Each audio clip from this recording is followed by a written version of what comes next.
کہ اللہ کے رسول نے ایک مرتبہ اپیل کی کہ اسلام کو پیسوں کی ضرورت ہے۔ حضرت ابو بکر، حضرت عمر، حضرت عثمان، حضرت عمر رضی اللہ تعالیٰ عنہ کے دل میں یہ خواہش تھی کہ حضرت ابو بکر ہر کام میں مجھ سے آگے رہتے ہیں، آج تو میں کوشش کر کے ان سے آگے بڑھ جاؤں۔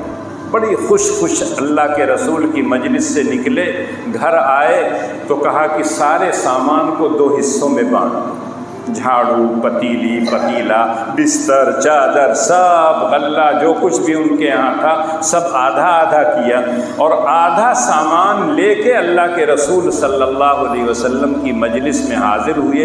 بڑے خوش تھے کہ آج تو میں سارے صحابہ سے آگے بڑھ جاؤں۔ حسد نہیں تھا، یہ غبطہ کہلاتا ہے، رشک کہلاتا ہے۔ وَفِي ذَلِكَ فَلْيَتَنَافَسِ الْمُتَنَافِسُونَ۔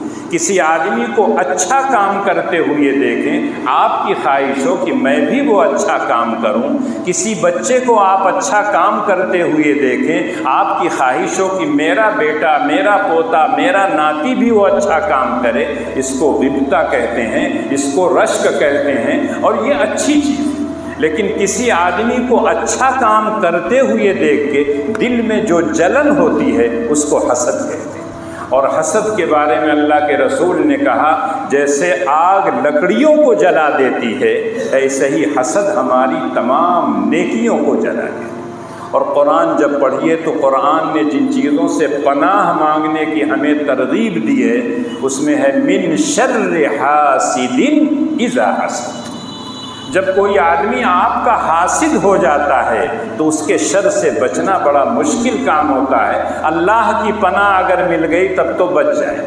آپ بغل میں لیٹے ہوئے ہیں، آپ کا حاسد جل رہا ہے، کروٹیں بدل رہا ہے، نیند نہیں آ رہی ہے، اور آپ آرام سے سو رہے ہیں، تو یہ جو حسد اور جلن ہے یہ اچھی چیز نہیں ہے۔ حضرت عمر کے دل میں حسد نہیں تھا بلکہ وہ غبطہ تھا، رشک تھا، اچھے کاموں میں بڑھ چڑھ کے حصہ لینے کے لیے کوشش تھی۔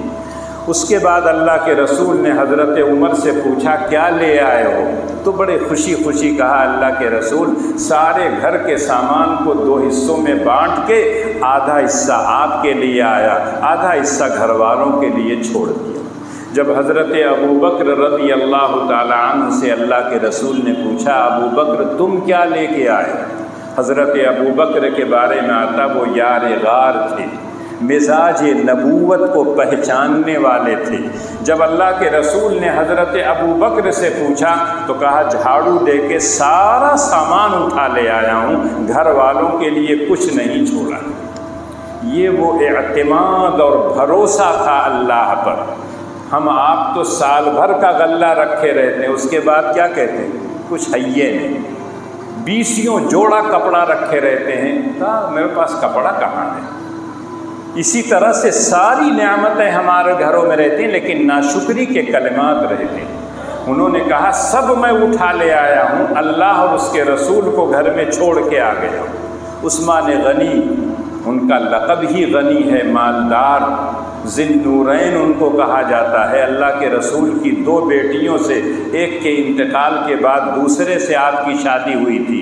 اتنے مالدار تھے کہ اپنے مال کے ذریعے سے اسلام کو بہت فائدہ پہنچایا، اتنا فائدہ پہنچایا کہ ان کا لقب ہی پڑ گیا غنی۔ یہودی کی کنویں کو خریدنا، اس کے بعد وقف کر دینا مسلمانوں کے نام پر۔ اس موقع پر اللہ کے رسول کے پاس کئی اونٹ سامان لے کے گئے، دنانیر اور دراہم کیا ہے اللہ کے رسول کو دیا کہ یہ میری طرف سے۔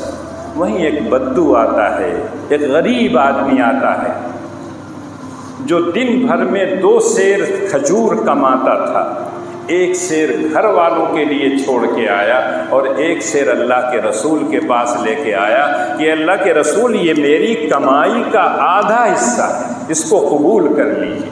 اللہ کے رسول صلی اللہ علیہ وسلم نے اس غریب کی ہمت افزائی کے لیے، اس کی ترغیب کے لیے کہا اس کھجوروں کو ان تمام سامانوں پہ بکھیر، یہ نہ ہو کہ کسی کونے میں رکھ دو کہ یہ غریب کی یہ کھجور آئی ہے اس کو رکھ لیجیے۔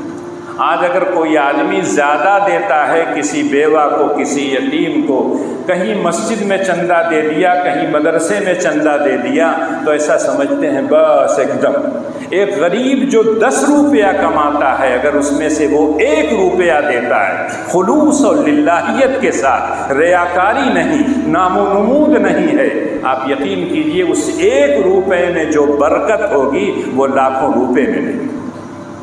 اور یہی وجہ ہے کہ آپ کو اللہ نے اگر آنکھیں دی ہوں تو دیکھیے، جس زمانے میں لوگ خلوص کے ساتھ اپنی گاڑھی کمائی کسی نیک کام میں خرچ کرتے تھے تو اس نیک کام کے کرنے میں انسانوں کو رغبت ہوتی تھی، شوق پیدا ہوتا تھا۔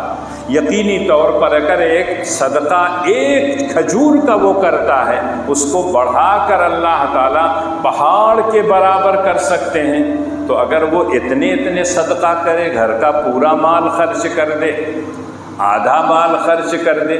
اگر حضرت عمر اپنے گھر کا پورا آدھا سامان لے آئے تھے تو وہ بیچارہ غریب بھی تو 1 سیر لے آیا تھا، 2 سیر کمایا تھا، آدھا وہ بھی لے آیا تھا۔